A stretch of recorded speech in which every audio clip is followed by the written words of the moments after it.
Surat first ન્યૂઝમાં આપનું હાર્દિક સ્વાગત છે. હું છું મેઘા અગ્રવાલ. જોઈએ આજના સમાચાર વિગતવાર.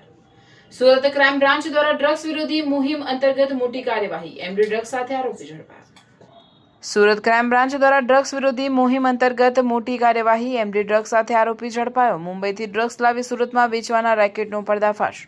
ક્રાઇમ બ્રાન્ચે તોકીર ઉર્ફે બિલ્લા નામના ઇસમની ધરપકડ કરી આરોપી પાસેથી 53 ગ્રામ ઉચ્ચ ગુણવત્તાનું એમડી ડ્રગ્સ જપ્ત કરવામાં આવ્યું, જેની અંદાજિત કિંમત 1,61,000 થી 1,70,000 જેટલી થાય છે. આરોપી આ ડ્રગ્સ મુંબઈના ધારાવી વિસ્તારમાંથી સમીર નામના શખ્સ પાસેથી લાવ્યો હતો. આ ડ્રગ્સ સુરતના ભીસ્તાન વિસ્તારમાં રહેતા યાસીન સલમાન શેખને આપવાનું હતું.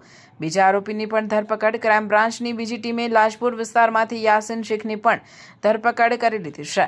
યાસીન સામે અગાઉ પણ એનડીપીએસ એક્ટ હેઠળ કેસ નોંધાયેલ છે. પૂછપરછમાં ખુલાસો થયો છે કે છેલ્લા 2 મહિનામાં તોકીરે મુંબઈથી 50 ગ્રામ ડ્રગ્સની 3 ટ્રીપ કરીને ડ્રગ્સ સુરત પહોંચાડ્યું હતું. સુરત ક્રાઇમ બ્રાન્ચ દ્વારા આરોપીઓને કોર્ટમાં રજૂ કરી રિમાન્ડ મેળવવાની અને આગળની નેટવર્કની તપાસ હાથ ધરવામાં આવી છે. No drugs in Surat city અંતર્ગત સુરત શહેરની પોલીસ અલગ અલગ પોલીસ સ્ટેશન તેમજ ક્રાઇમ બ્રાન્ચ એસઓજી વગેરે ડ્રગ માફિયા વિરુદ્ધ એક મુહિમના અંતર્ગત સતત કાર્યવાહી કરતા રહે છે.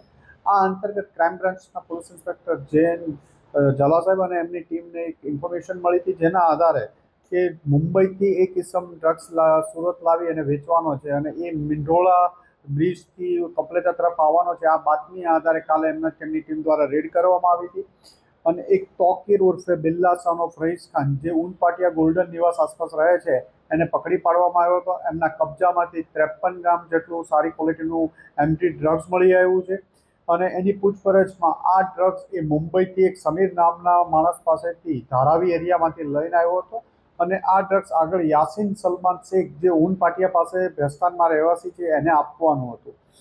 એની પાસેથી 53 ગ્રામ 1,61,70,000 જેટલાનો મુદ્દામાલ કબજે કરવામાં આવ્યો હતો. એની ધરપકડ કરવામાં આવી હતી અને આગળની હવે કાર્યવાહી ચાલે છે. પેરેલલ બીજી ટીમ દ્વારા યાસીન સલમાન શેખને પણ પકડી પાડવામાં આવ્યો છે, જે લાજપુર એરિયામાંથી પોલીસને મળી આવ્યો હતો. યાસીન શેખ વિરુદ્ધ પહેલા અગાઉ એનડીપીએસનો ભેસ્તાન પોલીસ સ્ટેશનમાં 23 ગ્રામનો કેસ ગયા વર્ષે રજીસ્ટર થયેલો છે. આ ઉપરાંત એના વિરુદ્ધ એક બીજો કેસ છે અને છેલ્લા 2 માસમાં તોકીર 3 ટ્રીપ 50 ગ્રામ જેટલું ડ્રગ્સ લાવી અને યાસીનને આપેલાનું પ્રાથમિક પૂછપરછમાં કબૂલેલું છે.